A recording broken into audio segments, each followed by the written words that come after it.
लागू करने के लिए प्रयासरत हैं।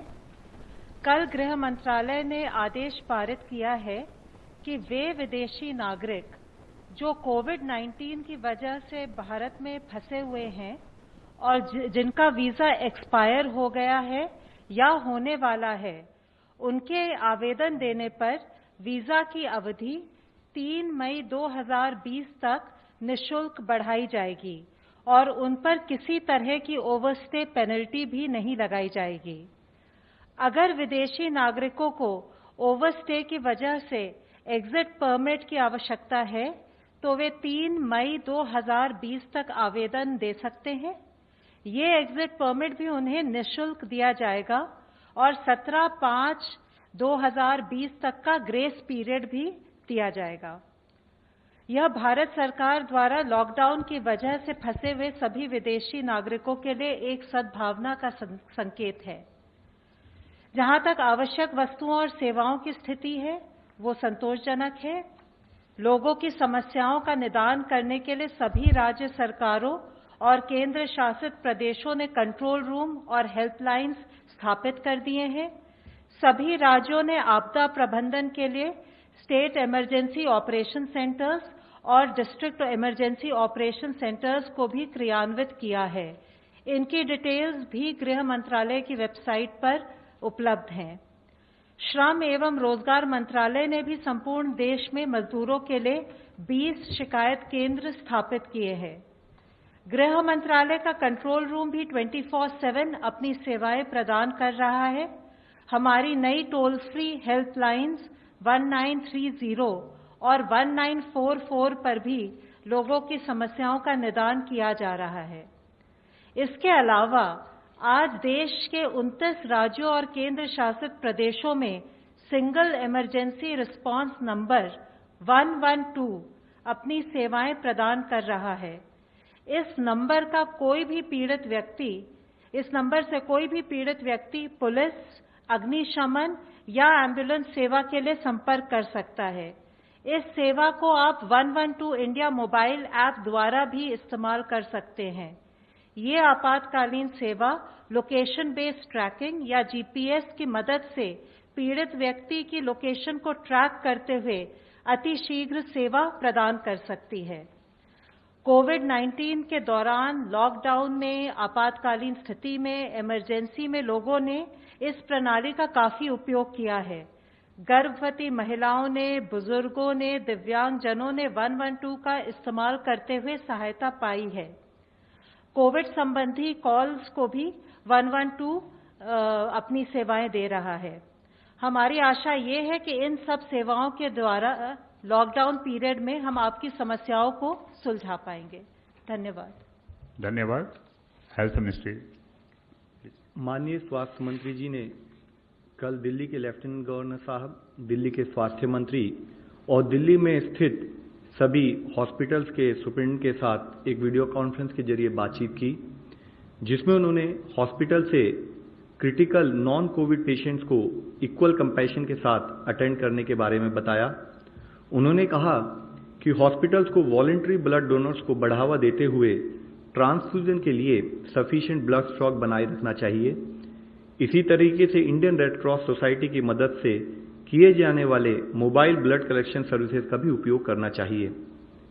अब तक का डिटेल डेटा अगर हम देखें तो देश में 1992 लोग क्योर हो चुके हैं, जिसके द्वारा अगर हम देखें तो हमारी overall cure percentage is something around 13.85%। कल से टोटल 991 एडिशनल पॉजिटिव केसेस आए हैं, which takes our confirm cases to 14,378 cases. Last 24 hours में 43 न्यू डेथ्स भी रिपोर्ट हुई हैं, taking our total death toll to 480 deaths. आज मैं आप लोगों की दृष्टि में लाना चाहूंगा कि स्टेट लेवल पर, डिस्ट्रिक्ट लेवल पर किए हुए कार्यों के द्वारा हमें अच्छे रिजल्ट भी काफी हद तक मिलने लगे हैं, जिसके तहत 23 राज्यों में 47 जिलों में हमने एक पॉजिटिव ट्रेंड नोट किया है, जिसमें कि इससे पहले मैंने बताया कि माहे इन पुडुचेरी, उसके साथ साथ कोडगु इन कर्नाटका में भी पिछले 28 दिनों से एक पॉजिटिव केस नहीं आया है। ये वह डिस्ट्रिक्ट थे जहां पर इससे पहले पॉजिटिव केस आए थे। 23 जिलों में, 23 स्टेट्स में 45 अदर डिस्ट्रिक्ट है जहां पर भी पिछले 14 दिनों से कोई भी नया केस रिपोर्ट नहीं हुआ है। इससे पहले जिन जिलों के बारे में मैंने आपको बताया था, उन जिलों के अलावा 22 नए डिस्ट्रिक्ट्स 12 स्टेट्स में ऐसे आए हैं जहां पर कि पिछले 14 दिनों से कोई केस रिपोर्ट नहीं हुआ है। मैं आप लोगों की दृष्टि में लाना चाहूंगा, इन जिलों में है बिहार से लखीसराय, गोपालगंज और भागलपुर, उदयपुर और धौलपुर राजस्थान से, पुलवामा जम्मू कश्मीर में, तोबल इन मणिपुर, चित्रदुर्गा कर्नाटका में, होशियारपुर पंजाब में, रोहतक और चरखी दादरी हरियाणा में, लोहित अरुणाचल प्रदेश में, भरदक पुरी उड़ीसा में, करीमगंज, गोलाघाट, कामरूप रूरल, नालबारी और साउथ सलमारा असम से, जलपाईगुड़ी और कलिम्पोंग वेस्ट बंगाल से, विशाखापट्टनम आंध्र प्रदेश से। अगर इसी तरीके से जिला स्थाई पर कंटेनमेंट स्ट्रैटेजी और लॉकडाउन पर हम काम करते रहें तो हमें लगता है कि हमें इसी तरह के पॉजिटिव रिजल्ट्स आते रहेंगे। इससे लिंक्ड ही फैक्ट है कि 3 ऐसे जिले जिसमें पहले 14 दिन तक केस नहीं आए थे, वहां पर पॉजिटिव केस भी रिपोर्ट हुए हैं। वह है पटना बिहार में, नादिया वेस्ट बंगाल में और पानीपत इन हरियाणा, जहां पर कि कुछ पॉजिटिव केस आए हैं। यह पॉइंट मैं आप लोगों की दृष्टि में इसलिए लाना चाहता हूं कि यह एक लड़ाई है, यह एक बैटल है जिसमें हमें day to day continued vigil पे रहना पड़ेगा, तभी हम इस लड़ाई से जीत सकते हैं। डेथ का जो डिटेल्स आई थी, अगर हम उसको एनालाइज करें तो हमने देखा है कि हमारे देश में मॉर्टेलिटी करीब 3.3% पाई गई है, जिसमें अगर एज वाइज एनालिसिस करें तो पाते हैं कि 0 to 45 ईयर्स एज ग्रुप में 14.4% ऑफ पीपल वहां पर डेथ नोट की गई है, 45 to 60% में 10.3%, 60 to 75 में 33.1% और 75 ईयर्स एंड अबव में 42.2%। तो यानी कि हम देखते हैं कि 75.3% केसेस जो हैं वह 60 प्लस उम्र के लोगों में डेथ नोट की गई है। इसी तरीके से कोमॉर्बिड कंडीशंस के बेसिस पे एनालाइज करें तो हम देखते हैं कि 83% केसेस में कोमॉर्बिडिटीज भी पाई गई हैं। यह मैं आप लोगों की दृष्टि में इसलिए लाना चाहता हूं क्योंकि इससे पता लगता है कि एल्डरली पीपल और पीपल विद कोमॉर्बिडिटीज वह हाई रिस्क केसेस में आते हैं। आज लॉकडाउन और सोशल डिस्टेंसिंग के बारे में जब हम बात करते हैं तो हर आदमी को सोशल डिस्टेंसिंग को फॉलो करना है, क्योंकि उसके घर में अगर कोई बुजुर्ग भी हैं तो उसके द्वारा उनको भी इन्फेक्शन पास होने का खतरा हो सकता है।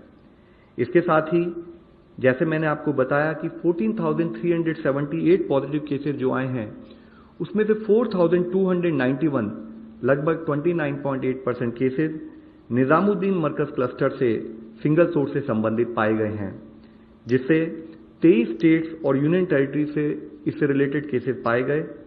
मुख्यतः तमिलनाडु, दिल्ली, तेलंगाना, उत्तर प्रदेश और आंध्र प्रदेश जैसी हाई डिजीज बर्डन स्टेट्स में, जो कि top 10 states in terms of case loads हैं, वहां पर इस पर्टिकुलर इंसिडेंट से रिलेटेड केसेस पाए गए हैं। तमिलनाडु में 84% केसेस, दिल्ली में 63% केसेस, तेलंगाना में 79% केसेस, यूपी में 59% केसेस और आंध्र प्रदेश में 61% केसेस इस इवेंट से लिंक नोट किए गए हैं। इसके साथ ही मैं आप लोगों की दृष्टि में लाना चाहूंगा कि कुछ कम केसेस रिपोर्ट होने वाले राज्यों में भी इस इवेंट से रिलेटेड केसेस ने कंट्रीब्यूट किया, जैसे कि अरुणाचल प्रदेश में जो एक मामला आया है वह इस इवेंट से रिलेटेड है। असम में 35 केसेस में से 32 केसेस यानी कि 91% केसेस, अंडमान निकोबार में 12 में से 10 केसेस यानी कि 83% केसेस का सेम लिंक पाया गया। इस इवेंट को मैं आप लोगों की दृष्टि में इसलिए लाना चाहता हूं कि सरकार की सलाह के अनुसार लॉकडाउन और सोशल डिस्टेंसिंग अगर कोई एक भी व्यक्ति पालन नहीं करता है, उसके पालन ना करने से देश के लिए कॉन्सिक्वेंसेज होते हैं। हमें सबको मिलकर यह इंश्योर करना है, हमें सबको मिलकर यह प्रयत्न करना है कि हम सोशल डिस्टेंसिंग से संबंधित दिशा निर्देशों का पालन करें, डिजीज मैनेज करने के लिए लॉकडाउन से संबंधित डूज एंड डोंट्स को फॉलो करें। इसके साथ ही टेस्टिंग मेथोडोलॉजी के केयरफुल रिव्यू करने के बाद आईसीएमआर ने नेशनल टेस्ट टास्क फोर्स की एडवाइस के तहत एक नया दिशा निर्देश जारी किया है, जिसको मैं आप लोगों की दृष्टि में लाना चाहूंगा। इसके द्वारा उन्होंने बताया है कि मुख्यतः जैसे आप लोग इस प्रेजेंटेशन के थ्रू देख सकते हैं कि real time PCR test is actually the gold standard frontline test for COVID-19. ये पॉइंट इसलिए बताना जरूरी समझता हूं कि हम सबको डिफरेंस पता होना चाहिए कि real time PCR test versus antibody test के क्या क्या रोल और क्या क्या लिमिटेशंस हैं। तो इसमें मैं बताना चाहूंगा कि रियल टाइम पीसीआर टेस्ट को ही हम कंफर्मेशन टेस्ट के रूप में मानते हैं। जो रैपिड एंटीबॉडी टेस्ट है वह इस टेस्ट को रिप्लेस नहीं करता, और रैपिड एंटीबॉडी टेस्ट का प्राइमरी पर्पज है कि वो prevalence of disease in a particular area के बारे में दर्शाता है, और इसकी यूटिलिटी जैसे कि इससे पहले भी अवगत किया गया है कि एंटीबॉडीज बनने में करीब मिनिमम 7 दिन लग सकते हैं बॉडी में।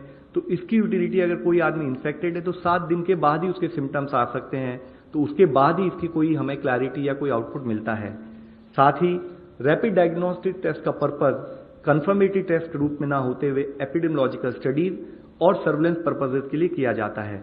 इस रैपिड एंटीबॉडी टेस्ट को भी जब किया जाए तो प्रॉपर मेडिकल सुपरविजन के तहत किया जाए, और साथ ही हमने ये बताया कि इस रैपिड एंटीबॉडी टेस्ट को हॉटस्पॉट में यूज करना है। इन केस किसी डिस्ट्रिक्ट, किसी स्टेट में अगर कोई एरिया हॉटस्पॉट के रूप में डिक्लेयर भी नहीं हुआ है, तो हम लोगों ने एडवाइस दी है कि वहां पर भी रैपिड डायग्नोस्टिक टेस्ट या तो हॉटस्पॉट का जो इमर्ज हो रहा है उसके एनालिसिस के लिए यूज किया जाए, या as a surveillance tool use किया जाए एपिडेमियोलॉजिकल पर्पजेस के लिए, ताकि आइडेंटिफाई किया जाए उन एरिया में जहां केसेस नहीं आए हैं। इसके साथ ही एक बहुत मुख्य इशू यह है कि रैपिड डायग्नोस्टिक टेस्ट वो सर्वेलेंस पर्पज से और एपिडेमियोलॉजिकल पर्पज से जो डेटा हमारे सामने प्रस्तुत करता है, उसके तहत अगर हमारे को कोई पॉजिटिव केस मिले तो उससे रिलेटेड हमें कॉन्टैक्ट ट्रेसिंग और फॉलोअप के लिए जरूरी है कि वह टेस्ट की डिटेल भी ऑनलाइन पद्धति से स्टेट लेवल पर, डिस्ट्रिक्ट लेवल पर और साथ ही नेशनल लेवल पर पहुंचे, जिसके तहत हमने आदेश ये दिए हैं कि जो भी रैपिड डायग्नोस्टिक टेस्ट करें वह भी covid19cc.nic.in/ICMR इस पोर्टल पर अपने आप को रजिस्टर करके उसके बाद ही इन टेस्ट का इस्तेमाल करें, ताकि इसके द्वारा मिली हुई इंफॉर्मेशन को हम इस्तेमाल कर सकें। साथ ही देश की टेस्टिंग स्ट्रैटेजी में आप लोगों की दृष्टि में लाना चाहूंगा। इसमें जो बताया गया है कि चाहे वो पीसीआर टेस्ट हो, चाहे वो point of care rapid diagnostic test हो, इनको किस किस लोगों के ऊपर करना है। इसमें मुख्यतः सिम्टोमेटिक इंडिविजुअल्स जिनकी कोई ट्रैवल हिस्ट्री हो, एसिम्टोमेटिक कॉन्टैक्ट्स जो कोई लैब कंफर्म केस के सिम्टोमेटिक कॉन्टैक्ट्स हो उनका टेस्ट होना चाहिए। इसी तरह कोई हेल्थ केयर वर्कर जो सिम्टोमेटिक हो उसका टेस्ट होना चाहिए। साथ ही कोई सीवियर एक्यूट रेस्पिरेटरी इलनेस से अगर कोई पेशेंट हो जो किसी फैसिलिटी में जाता है, उसको अगर कोई फीवर, कफ या शॉर्टनेस ऑफ ब्रेथ हो उसकी टेस्टिंग होनी चाहिए।